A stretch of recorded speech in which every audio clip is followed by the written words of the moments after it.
Welcome back, Sports Tonight on Channels Television. We're having fun checking on everything that's going down in our world of sports. We're still right here in Nigeria. Pretty good news, isn't it? Because the last time we had the National Sports Festival was in Lagos in the year 2012. Abuja is ready to host in December.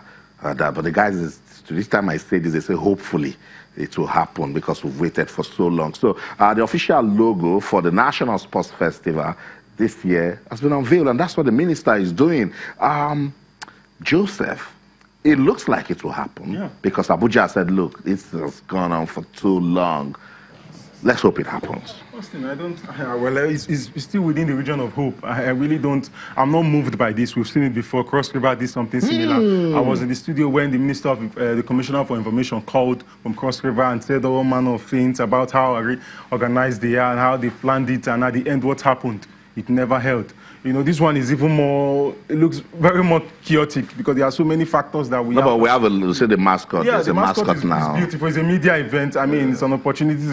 We last time funds were raised. Nobody knows what happened to the funds. This time around, they've started another one. Is it going to be a jamboree? You know, there's so many issues. Who are those that are going to be participating in it? We've just held the youth games, you know, that is going on now. Who are the athletes they are going to use? Are they going to use elite athletes to come to this competition? The states have issues of finance. They've not paid, you know, salaries for a very long time. How are they going to mobilize? Isn't the time short between now and then? What competition? How are they going to select, you know, the athletes that will go for this competition? There are so many issues because something of this nature, you're supposed to give the states at least 1 year notice. And it should bring excitement. Joseph. It's almost as if they are holding a meeting sometime in December, because really there is no groundwork leading to this particular event. I have my doubts. In your bank, Joseph has just. What are you doing to us, Joseph? Joseph has just brought out the issues here and there, you know, and for the Ministry for Youth and Sport, in your bank, can't this be described as relief that they are finally having the National Sports Festival? Yeah, it should be a relief, quite honestly. And when you consider the fact that it's been 6 years since the last one was hosted, and we look forward and the total fiasco of Cross River a few years ago.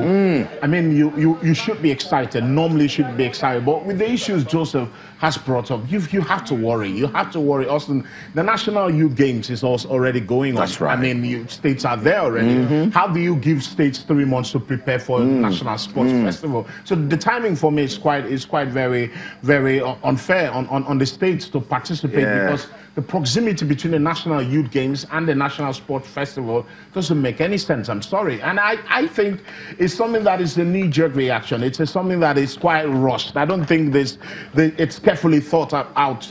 I'm quite worried, really. And I hope that they know what they're doing. Normally, we should be excited. Normally, we should be happy. National Sports Festival, I mean, it's something that should generate a lot of buzz in the country, but it's not, because it's quite very, very doubtful. There's no ground swelling leading to it. And if you look at it, the whole thing looked very fictitious to me.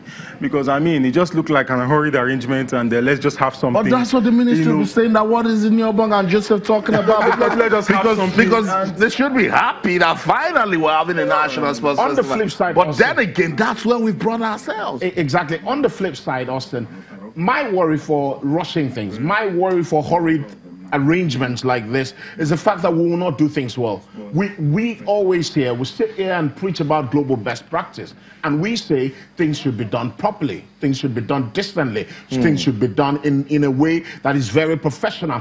Austin, if you're having 3 months to organize a tournament of these magnitude, someone has to come out and let me know that global best practice will be followed to the later. I'm just worried about that, Austin. They're worried.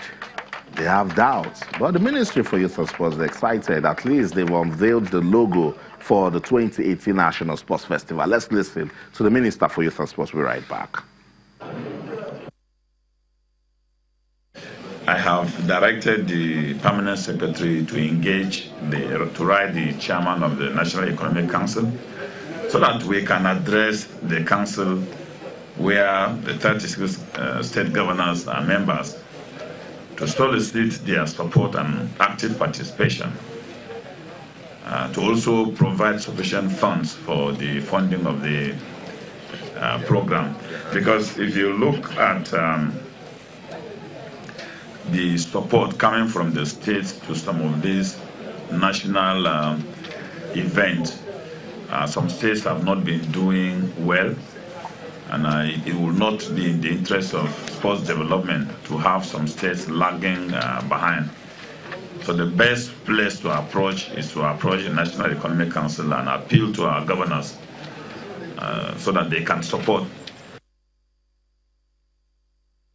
So the minister just, highlighted some of the fears that we'll be talking about in the studio. And Joseph, you just talked about support. Yeah. Some states haven't paid salaries for quite some time. So how are they going to put together? So, but it made a way out of it.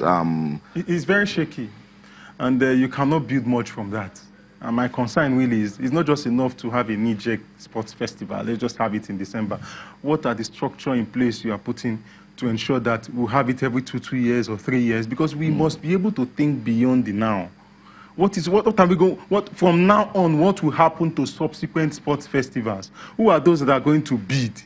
Because we must be able to look beyond this one. And look, it's already shaky. He's already shaky. He's already appealing to state governments. State governments, we know the way we operate in this country. Elections are coming up. I mean, all manner of funds are being kept aside for electioneering, and the governors are highly distracted at the moment. Forms are being submitted, are being bought at record rates. There are so many things at the moment.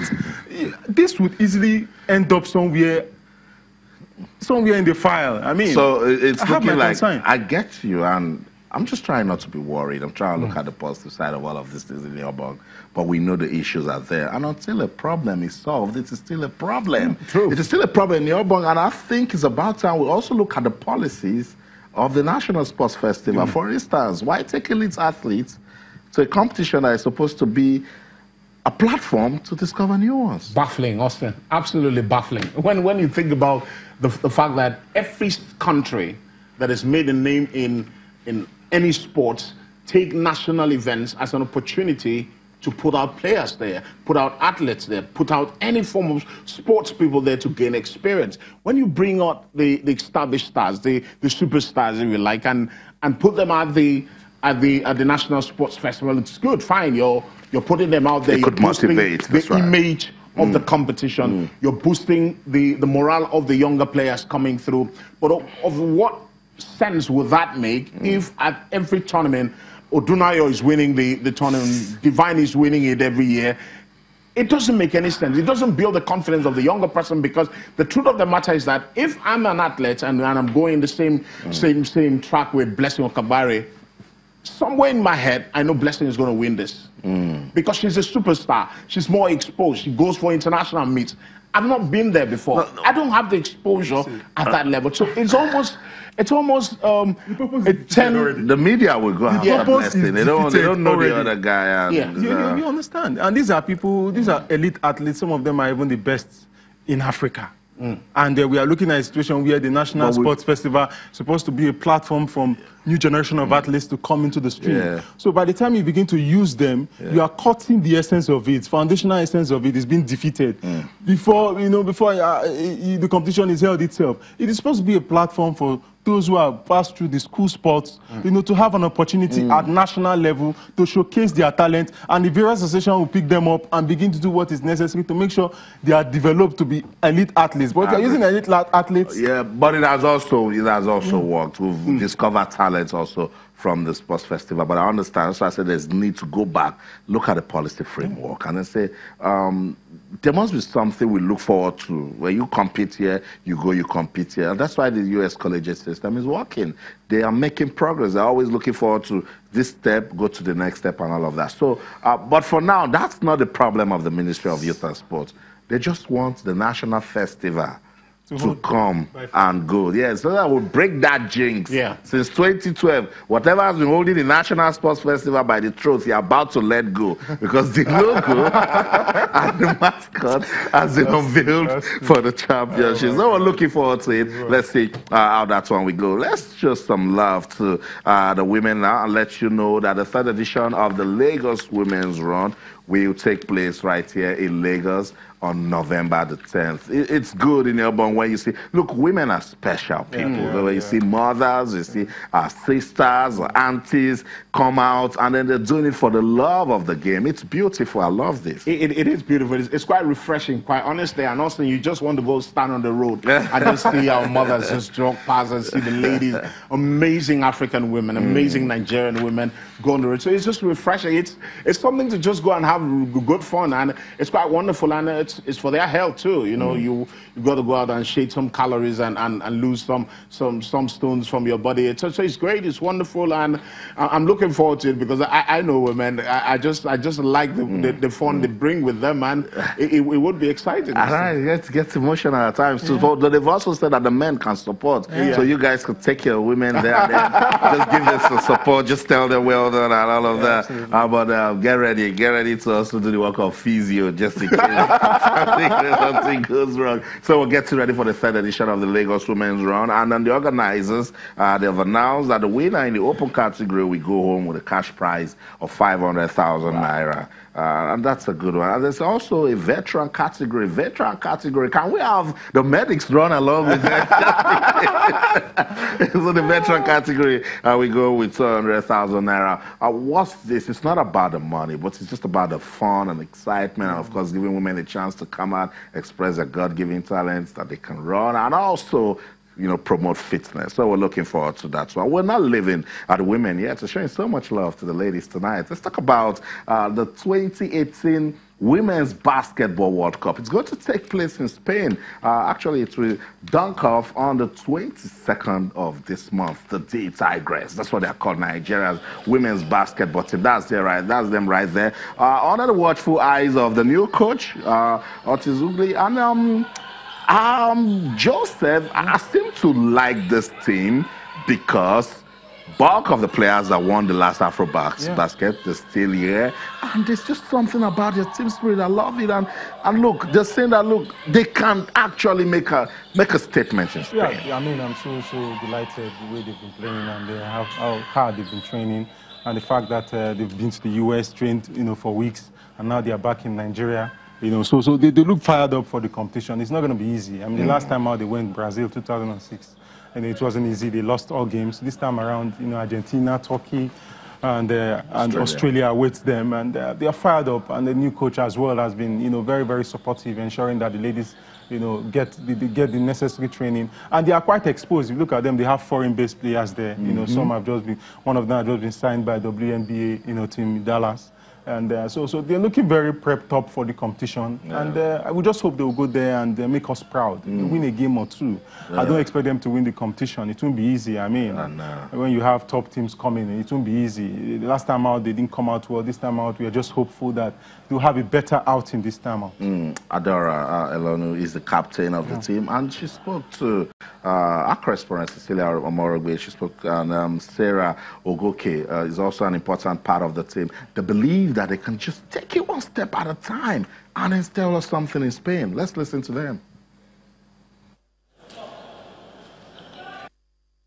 It felt great. Like, I was anxious to get back to join them. I was sad leaving them, so it was good coming back. And being captain, it's not as different as I thought it would feel. I think later on more responsibilities and maybe stress will come, but then again, I'll try to push that away anyways. The stress, not the responsibilities. But it's been fine. Like, I love being here with the girls. So like I said, I couldn't wait to come back. And now that I'm here, I guess you can expect a lot of energy, a lot of spirit, hard work. We don't know what to expect. None of us have been in the World Cup stage. So it's going to be a new experience for us, which I think can work in our advantage. But energy, hard work, defense, intensity, having fun, smiling, dancing, everything. You can expect it all.